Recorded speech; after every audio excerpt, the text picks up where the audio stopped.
Scene 2. The Language of Frost. You followed the sound without thinking. It wasn't direction, only pull, as if the earth carried a meaning it couldn't say aloud. The streets were empty. Frost crept along railings and facades, drawing lines that looked like words but vanished before you could read them. Each time you breathed out, the mist settled into a pattern before you, as if the air itself were trying to explain something. In a shop window you saw your reflection, but behind it there was movement, a faint shimmer, a being of mist and shadow.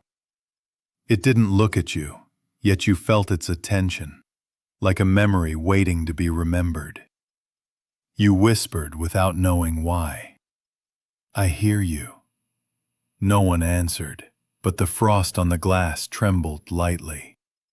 A language without words, a conversation between stillness and breath. You walked on. The ground began to glitter in small circles of light, and between them, dark shapes, slow and heavy. You understood it was the same movement you'd heard beneath the ground. The watcher's breathing had awakened something else. The echo of the shadow. Not evil, only what hides when everything becomes too bright. You pressed your hand to a metal door. The cold stung your fingertips, but the pain was welcome. It made you reel again. When you pulled your hand away, a mark remained in the frost, not of skin, but of 3 dots and a line. The rhythm of a heart, frozen in metal. You stopped. The air thickened. Someone was breathing near you, but no one was there. The movement in the shadow took shape for an instant. A contour, larger than you, yet fragile, like an animal hesitating to approach water. You thought the word demon, but knew at once it was wrong. It wasn't evil. It was grief that hadn't yet found its language.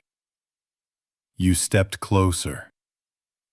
The ice on the door began to melt, slowly, droplets falling in time with your heartbeat. When the last drop fell, the shadow was gone.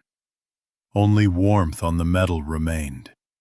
That was when you understood. The frost was speaking, not to you, but through you. Every melting flake, every soundless motion was a word in a language of stillness.